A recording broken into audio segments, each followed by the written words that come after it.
Hi, thank you again for your patience, Mita. I really appreciate it. I just wanted to give you a little bit of context for what you're seeing because there's a lot of information. So I'll be happy to, if you'd like, talk it over with you over the phone in person, but I thought this would at least give you a starting point for what you're going to be able to review.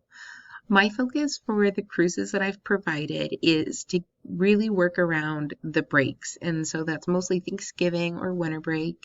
And then I also did include one option for October, but we have that early dismissal on Friday and then going into the day off on Monday. So there's not a lot of leeway there in terms of which days to miss.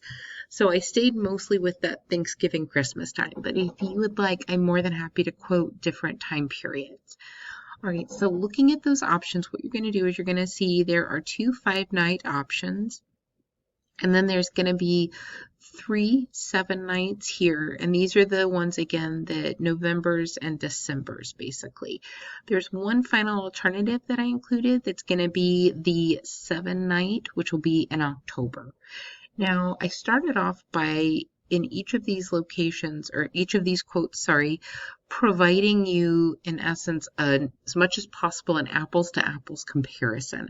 So for each one, you'll see the option first of how long, where it's leaving from, returning to, and the dates, the itinerary that it'll include, key ports that you would visit, and then finally it will have the pricing for 3 different types of staterooms. So as I'm sure you know, there's a lot of variety when it comes to the different types of pricing for a cruise. For example, with the staterooms, which ones you decide as far as are we going to be higher on the ship? Are we going to be lower on the ship? Are we at the forward? Are we towards the rear and the aft? Are we in midship? Again, all of those types of things completely affect what your pricing is. So as you would think, sure, if it's a shorter cruise, typically less expensive, longer cruise, more expensive. Around the holidays, also more expensive. But those types of little nuances, again, deck 8 versus deck 4, deck 9 versus, at the front of the ship and forward versus deck 9 and midship, all of that makes a difference. So what I tried to do was for each of the cruises to give you as close as I can a comparison of 3 different types of staterooms in very similar locations. So that way it gives you the best comparison of pricing. For the 3 types of staterooms that I've included, by and large, there's a couple exceptions if something wasn't available for that cruise.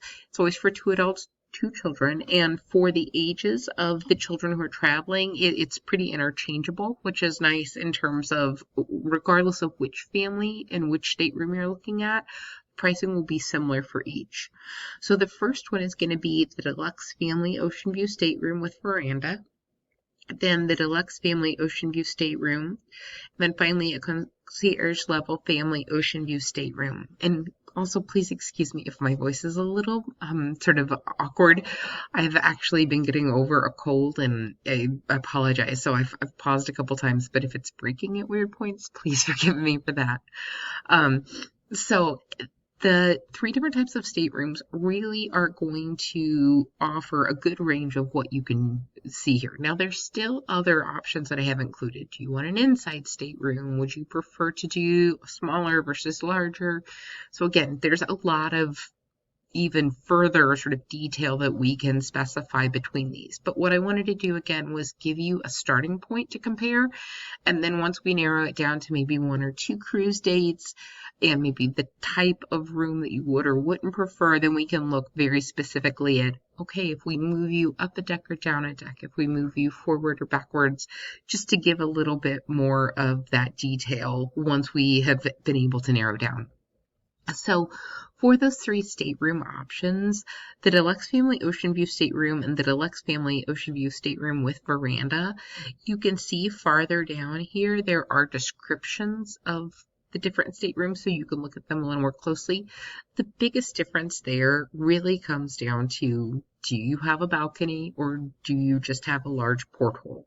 And so again, that's preference. The Deluxe Family Ocean View Stateroom that just has the large porthole, they are nice rooms. You would be comfortable in them, but for some people, just not going to be comfortable without that balcony. I fully admit I tend to be someone who almost always would prefer to have a balcony than to not have one. But again, that's something that's a matter of preference for me.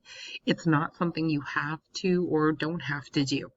So just to, again, give you that perspective, this would be per stateroom. So for a family of 4, 2 adults, 2 children, this is what the cost would be for this cruise, for this specific location, and for this type of stateroom.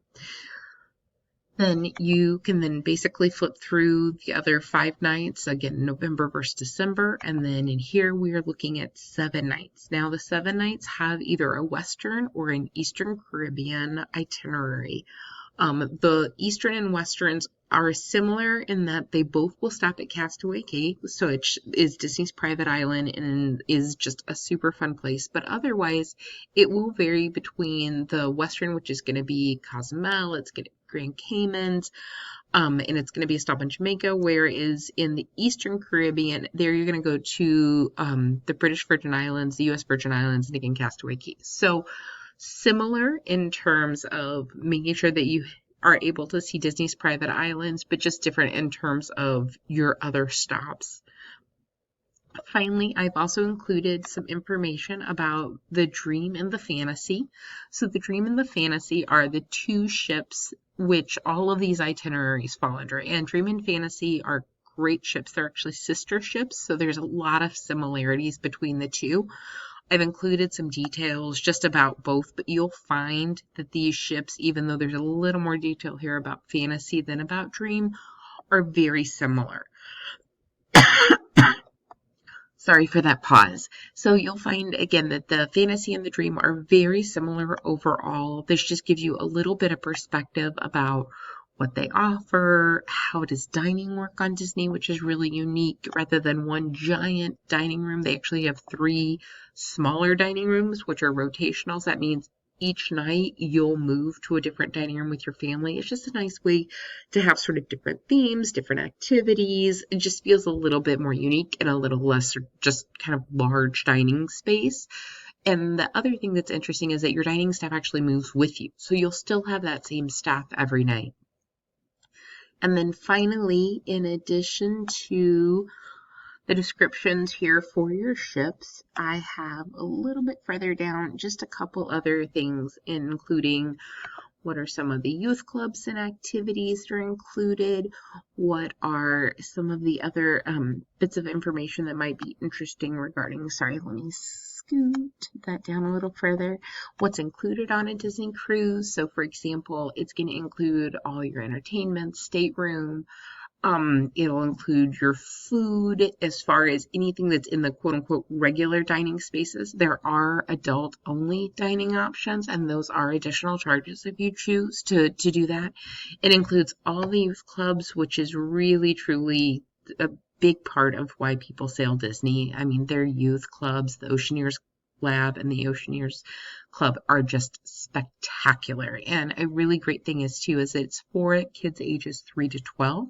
So all of your kids can be together at those activities.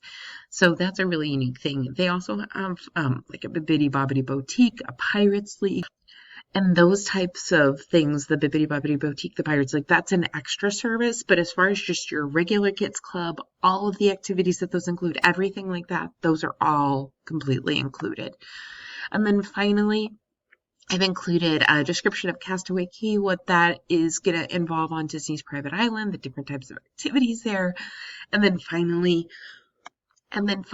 these are themed cruises around this time of the year. A lot of times either the Halloween on the High Seas or very maritime cruises.